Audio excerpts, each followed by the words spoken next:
Now, last week, if you were here, you'll remember that we thought a lot about the idea of role models.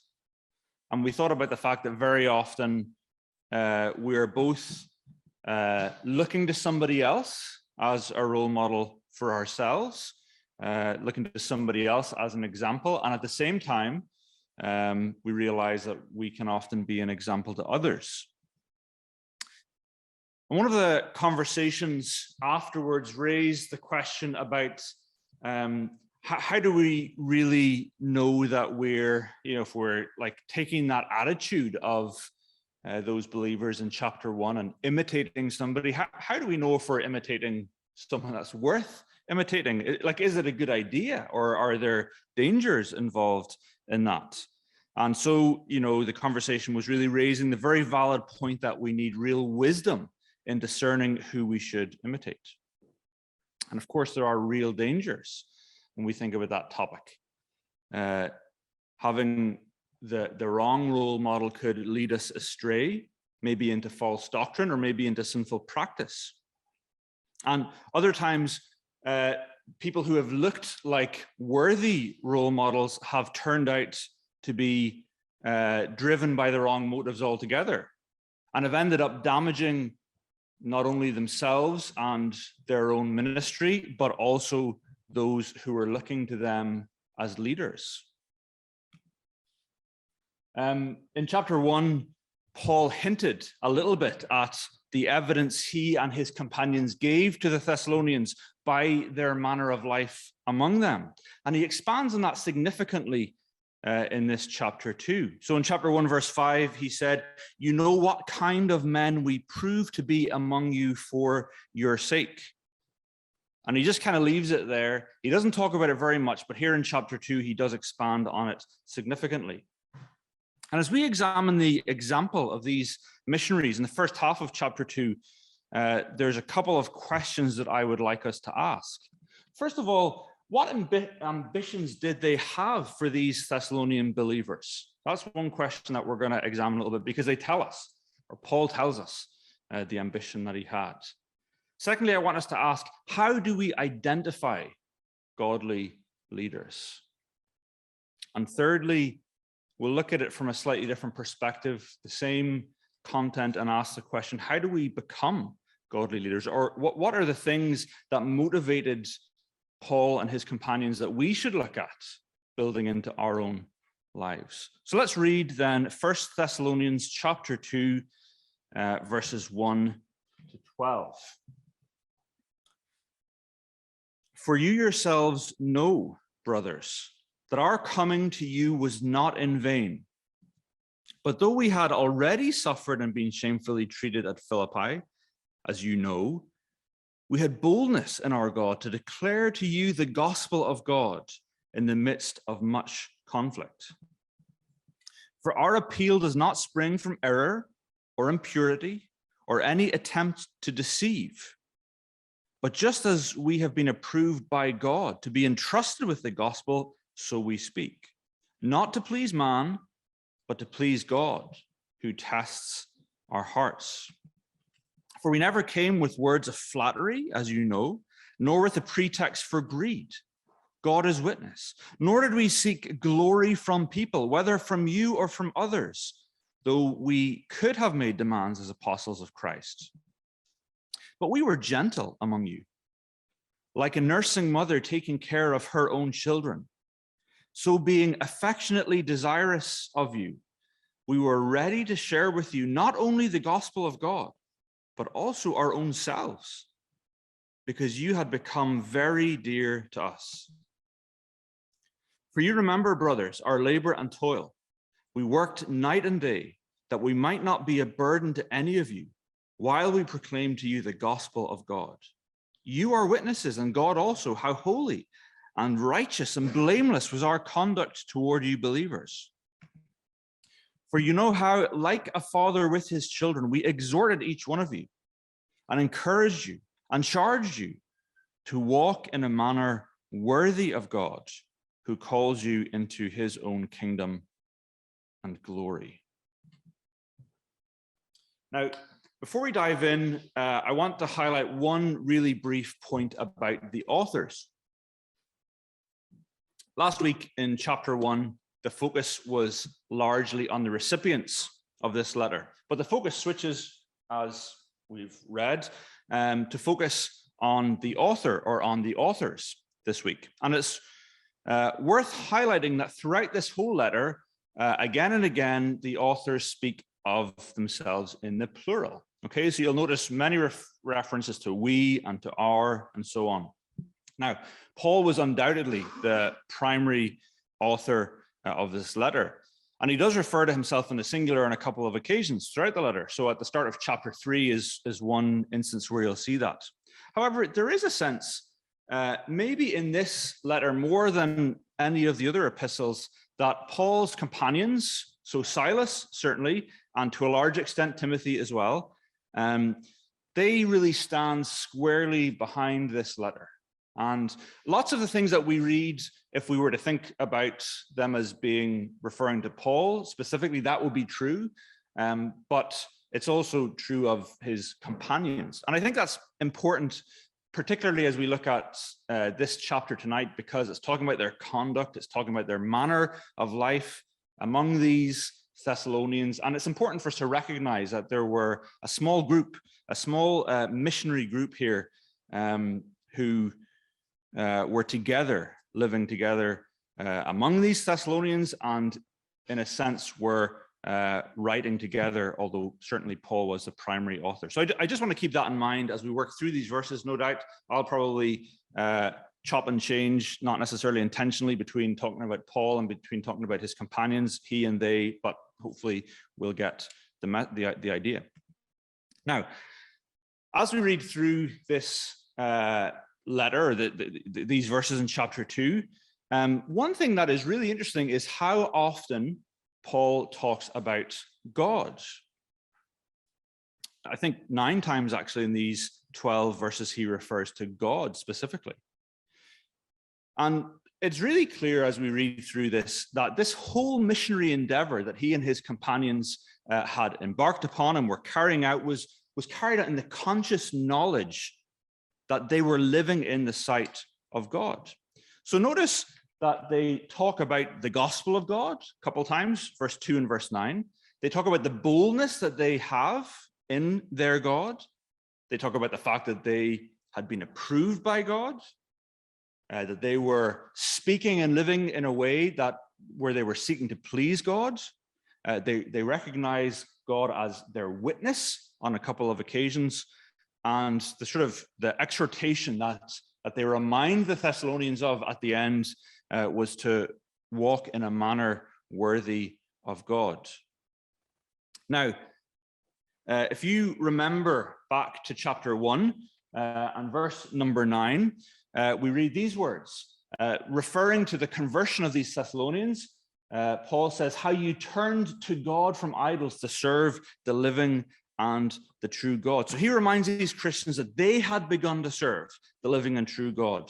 But one of the things that's really interesting to notice as we examine the lives of these missionaries is that they also were living their lives. They were serving in a full awareness that they were serving that same God. So as we spend our time this evening examining this kind of record of their lives and the examples that these missionaries left among the Thessalonians, let's remember this first and most important lesson, that they were living their lives, that they were carrying out their service, that they were carrying out their missionary endeavors in the sight of God.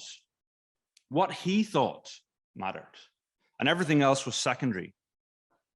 So as we kind of think about these questions that we've already raised this evening, as we try and discern the characters and lives of teachers or of leaders, as we try and build godly characters and godly lives, let's remember that it is his assessment of those lives, of those characters, that ultimately counts, and not anyone else's.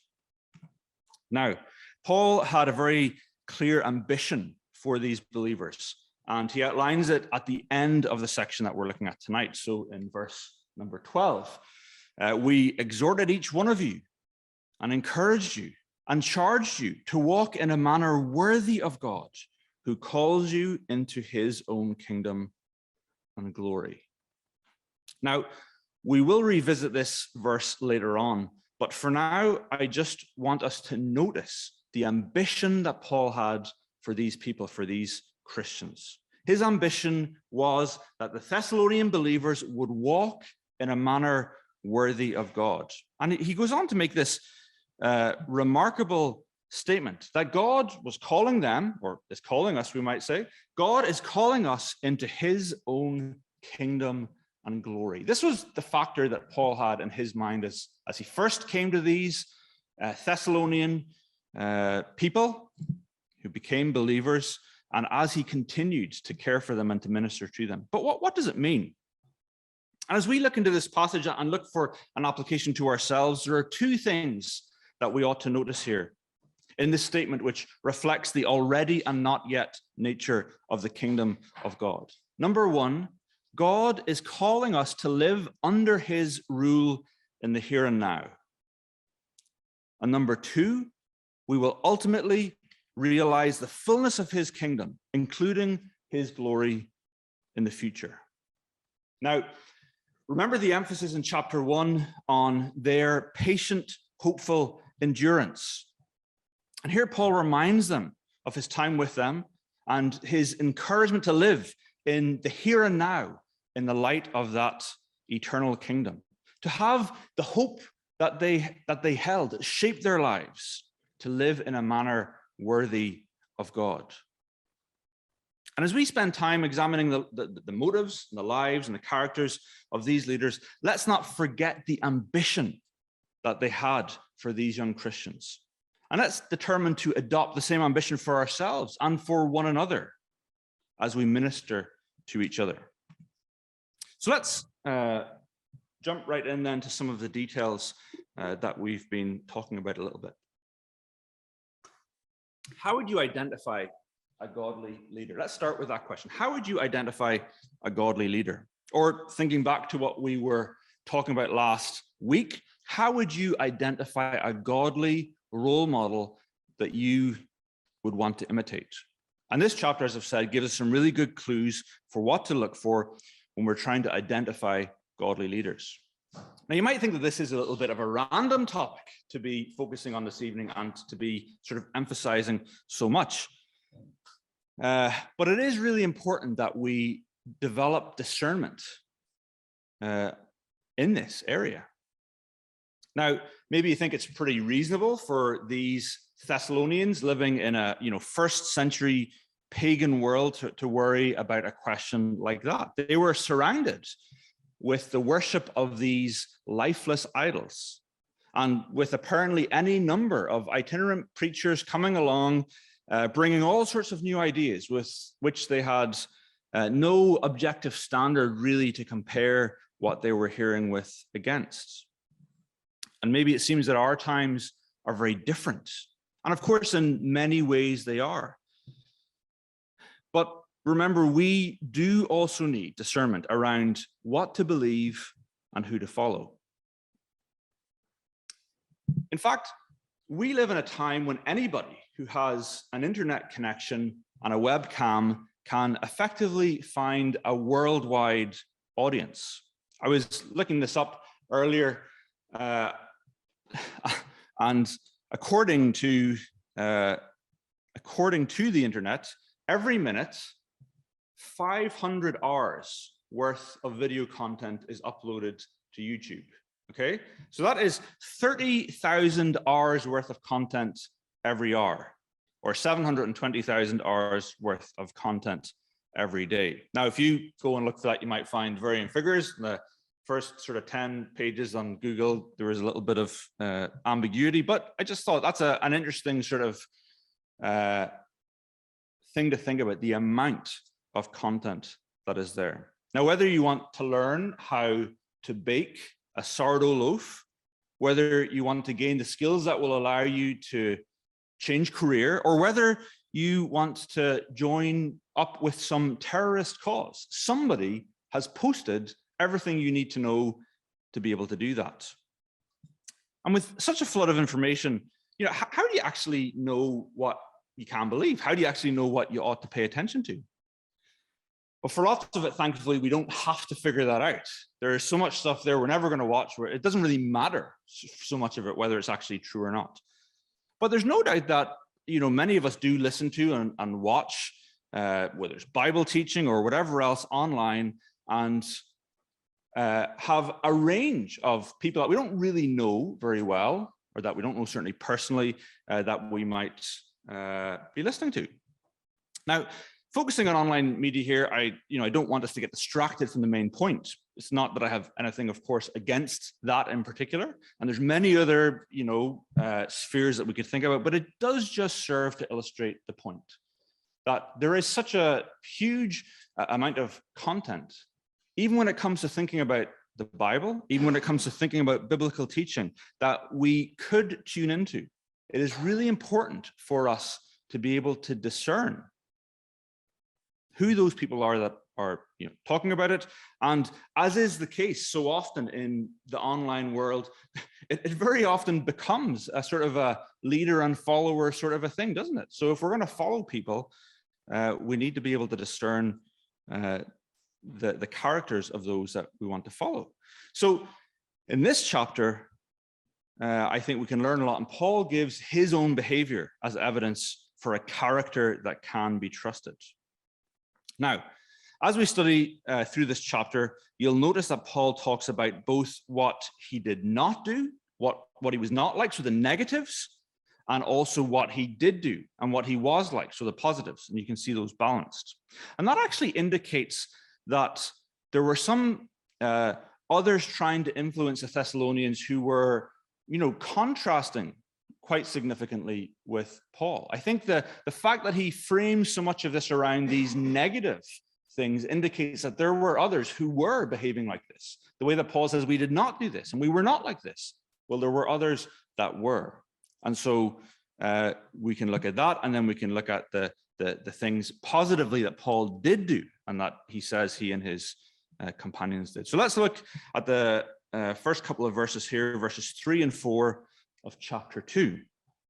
Our appeal does not spring from error or impurity or any attempt to deceive, but just as we have been approved by God to be entrusted with the gospel, so we speak, not to please man, but to please God who tests our heart. So Paul says our appeal does not spring from error or from impurity or from deception. And he's emphasizing the truthfulness of the message that they carried, the truthfulness of the gospel. He's emphasizing the purity of their motives, and he's emphasizing the manner of their preaching. And again, Paul does emphasize where their message came from. It was not something that he made up. It was not something that he and his missionary companions together concocted for the occasion. It was nothing short of the gospel of God. And he refers to it as such a couple of times in this chapter. And one of the books I was reading just says this. I thought it was quite good. Whatever else, the gospel is God's good news and therefore cannot have its source in error. So he emphasizes the truthfulness of the message that they were bringing. Now, again, we see Paul's motivation.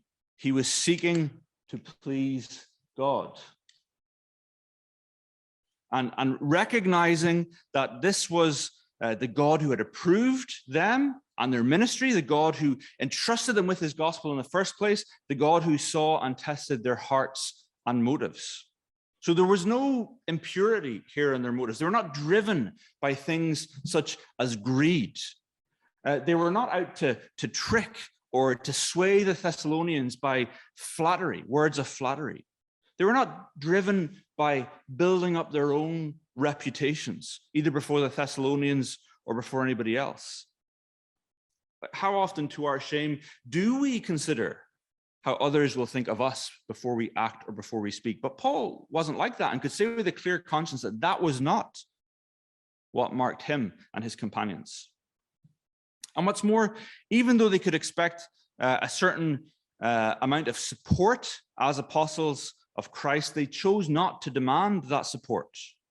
Now, the scriptures do teach on a number of occasions, for example, in 1 Corinthians 9, that it is appropriate for those who are serving the spiritual needs of God's people to have their material needs met by God's people. But Paul's very clear, this is not, we didn't even demand what we could have, quite legitimately demanded of you. The bottom line here is that Paul and his companions were not in this for what they could get out of it. Their motivation was not to build a reputation, not to gain material goods, not for any other sort of impure motive. They were in this because they had been commissioned by God and because they cared about these people. So if we see what they were not like and what they did not do, we examine that. Well, what were they like? And what did they do? How did they live among the Thessalonians? Well, the first thing to notice is their care and love for these people. And we look at this in a little more detail later on, but notice that Paul makes a stark contrast with these negative behaviors that he says they did not employ.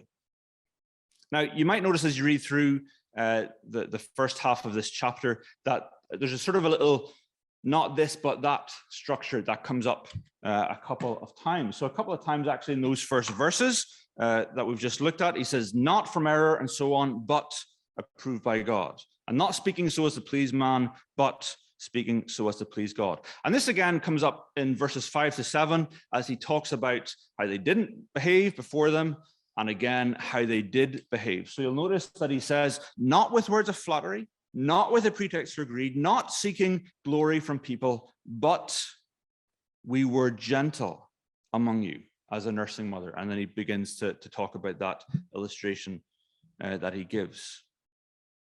So everything that they did was for the good of these Thessalonian believers.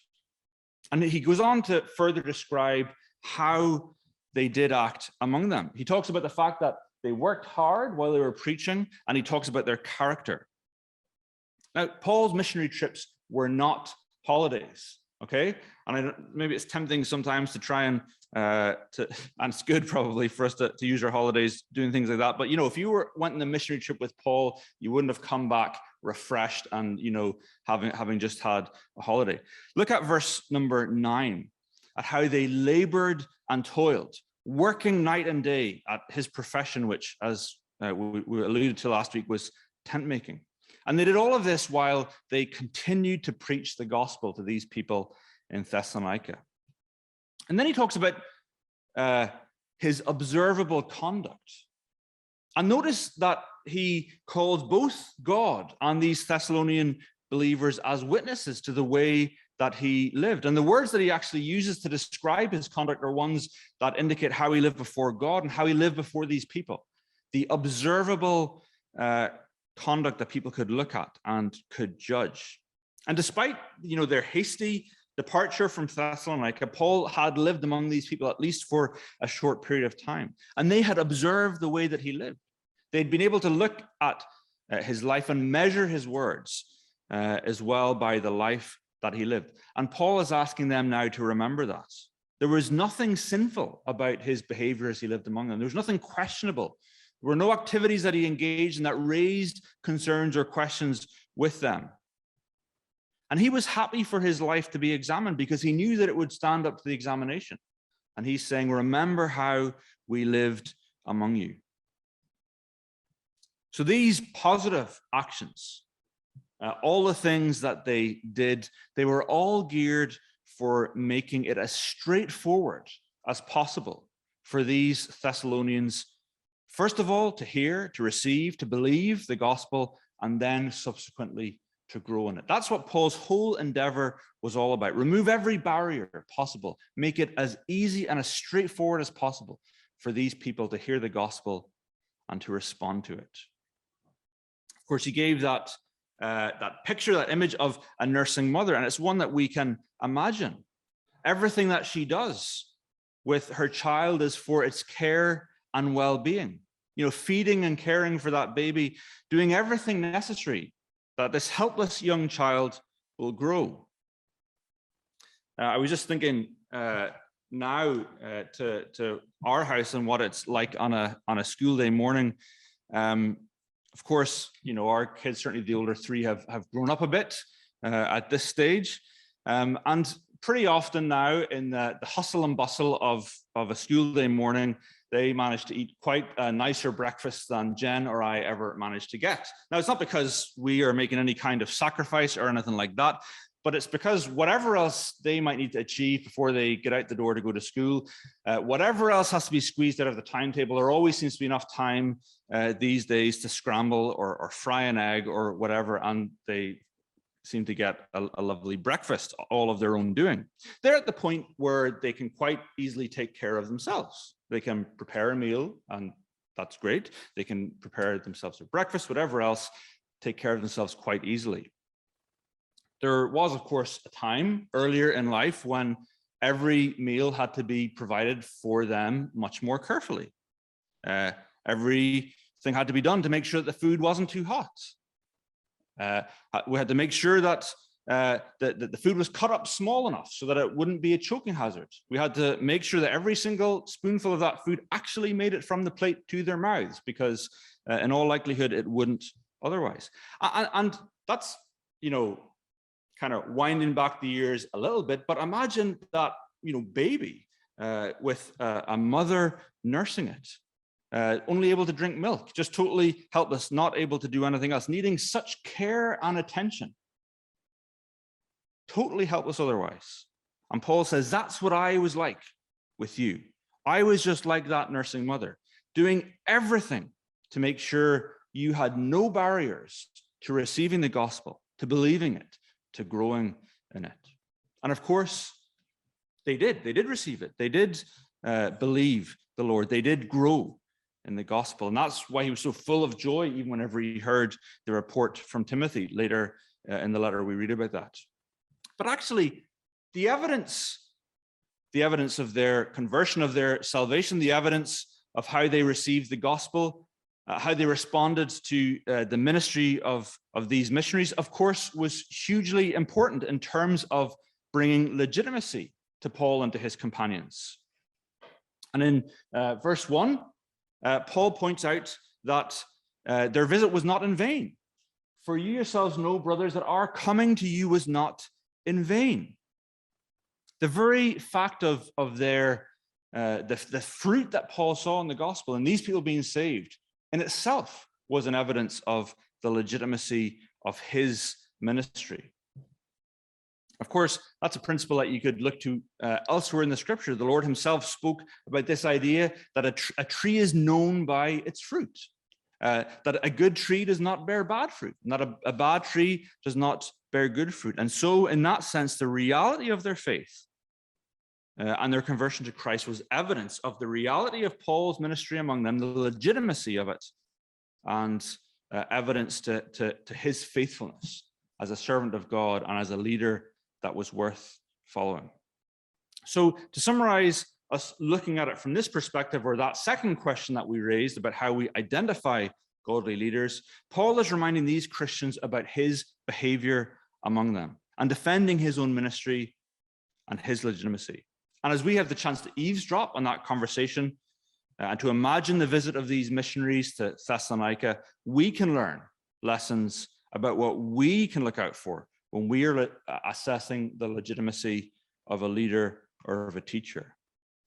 We can examine the truthfulness of their message against the objective standards of the Word of God. We can examine the purity of their motives. Are they driven by greed or gain what they get out of it, or other impure motives? We can examine their behavior. Is it pure? Is it blameless? Does it stand up to examination? And we can ask the question as to whether they're going out of their way to make the truth easily accessible. So we should be really thankful for the great access that we have to Bible teaching, to other resources, even online, to people that we would otherwise not have met apart from those media. But let's be discerning about what we listen to, about what we take on board, about leaders and teachers or role models that we follow or adopt ourselves. But let's change focus now for the remaining time and think about the passage from a slightly different perspective. It is true that we can learn those lessons about how to assess and examine others. But what we see here of Paul's heart of compassion and his care for these believers is also really valuable in training us how we can build a character, the care and love that is necessary for any type of godly leader. Now, this is primarily true whenever we're thinking about leading God's people, but there are valid applications that apply to everybody, no doubt. Lots of different scenarios, whether in the home, whether in work, whatever it might be. We all have opportunities, as we thought about last week, when others are looking on, when they're watching us, when they're looking at our example. And how do we build the character, the love, the care, the life that is appropriate for others that might be watching us?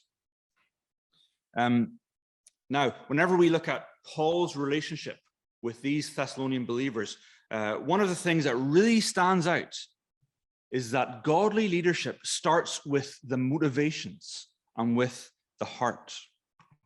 So verse 8 shows us the attitude that was at the center of Paul's labors.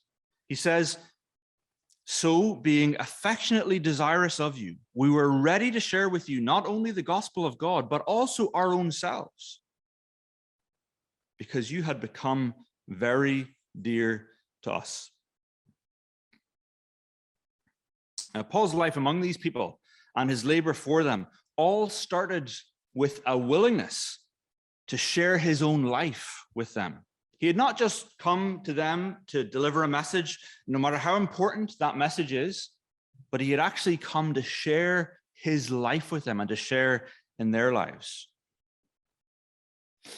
And so whether you're a parent, whether you're an evangelist, whether you're a church leader, in your work, whatever, in terms of working with people, whether you're involved in ABC or in camp, in all of these different spheres, you cannot lead from a disinterested distance. And that is probably the number one lesson that we could learn from Paul as a leader. You cannot lead from a disinterested distance. You cannot avoid getting stuck in with the day-to-day details of the lives of those that you're serving. And that means spending time with people. That means understanding the circumstances that they are dealing with. That means sharing in the struggles of our fellow believers and allowing them to share in our struggles. Not only believers, but also of those that we hope to reach with the gospel. And notice the really interesting expression at the end of this verse. He says, "You had become very dear to us." Like maybe whenever we're talking about Paul, talking about his care and his compassion, you're thinking, that's not really the sort of person that I am. I'm not really a naturally caring and loving person. But something that seems to be universally true is the more you invest in something, the more you care about it, the more you're interested in it, the more you come to love it. And Paul and his companions had invested so much in these Christians. Invested in the sense that it cost them an awful lot to bring the gospel and to share their lives with them. And they had come to care about them deeply. Investing in someone leads to caring for them. Now, it truly was costly to Paul and his companions to bring the gospel to these people. And he talks about that, and they knew it was true. So remember the circumstances of their coming to Thessalonica. In verse 2, he says, "Though we had already suffered and been shamefully treated at Philippi, as you know, we had boldness in our God to declare to you the gospel of God in the midst of much conflict." Now, maybe you know the story of their visit to Philippi. It's recorded in Acts chapter 16, if you're not familiar with it and want to read it. And that's where they were just prior to coming to Thessalonica. Now, there in Philippi, they were falsely accused of causing a disturbance in the city. They're brought before the magistrates. They had their clothes torn off them. They were beaten with rods. They were thrown in prison. They had their feet fastened in the stocks. And during the night, as they sat in prison, they experienced an earthquake that was significant enough to shake the very foundations of the prison, to cause the doors to open, and so on. And of course, if you're familiar with that incident, you'll know as well as I do that even in these circumstances, God was working remarkably through them. The jailer who had imprisoned them and his family, among others, came to believe in God. And the whole scenario became very embarrassing for the authorities when they realized that Paul, certainly, and his companions were Roman citizens, and it was really a difficult situation for them. So they asked them diplomatically, would they leave? And they did leave shortly after, the next day. And they went on from there, and they arrived in Thessalonica eventually. And so this is the sort of background to them arriving. They'd been, badly mistreated, as he says, shamefully treated in Philippi, and they arrive in Thessalonica. And there, again, they don't hold back, but they share the gospel once more boldly. And once again, they're opposed by the Jews of that city who were jealous of the people that were coming to faith in God and listening to Paul and his companions and the message that they preached. And that opposition, again, led to a riot in the city, led to an attack on the house of a man called Jason, presumably one of the Christians there, where they thought that Paul and his companions were staying. And eventually, Paul and Silas had to flee the city at night under cover. So these Thessalonians knew that Paul was telling the truth. He had been boldly declaring the gospel to them in the midst of much conflict. And his primary motivation for doing this, as we've already thought about, was he was living his life before God. And God had entrusted this message to him. And he wasn't only doing it because God had entrusted this message and given him this responsibility, but he came to care deeply about these people that he was ministering to. And so much so that, as we have read, he gives these illustrations of him being like a mother or being like a father, and he uses them to paint a picture of the care that he had for these believers. And we've thought already a little bit about that picture of a nursing mother in verse 7, but he also compares himself to a father in verses 10 to 12, or 11 and 12 particularly here. He says, you know how, like a father with his children, we exhorted each one of you and encouraged you and charged you to walk in a manner worthy of God, who calls you into his own kingdom and glory. And he highlights the way that a father would encourage a child to take the right direction in life. And he uses these three different words to remind them of his appeal to them. Of course, he's talking historically about the time that he was with them. This is how he spoke to them, how he acted with them. He exhorted them, he encouraged them, he charged them. And it's the combination of these three words that actually conveys the weight of his desire that they would walk in a manner worthy of God. And it's really important to notice here that behind his leadership lies a desire that they reflect God's own character. He's far less interested in them pleasing him as their sort of, surrogate father, as he is with them pleasing his and their heavenly Father, the one that Paul also aspires to please.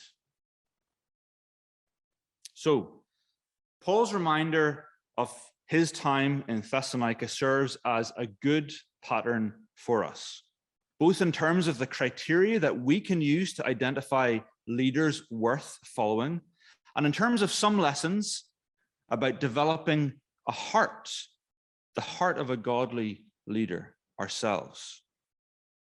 So as we finish our study of this passage tonight, let us hold the ambition that Paul had for these Christians as the one that we have for ourselves and for our brothers and sisters. Let us discern the lives and the behavior of those that we adopt as role models and those whose teaching we embrace.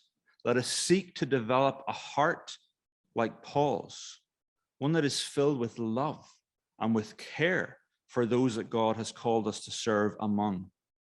And above all, let us seek to live our lives in the sight of God, seeking to please him not others. Let us hear that ongoing call to live under his rule and to anticipate his glory, that we, by his grace, will share in fullness one day. Let's pray.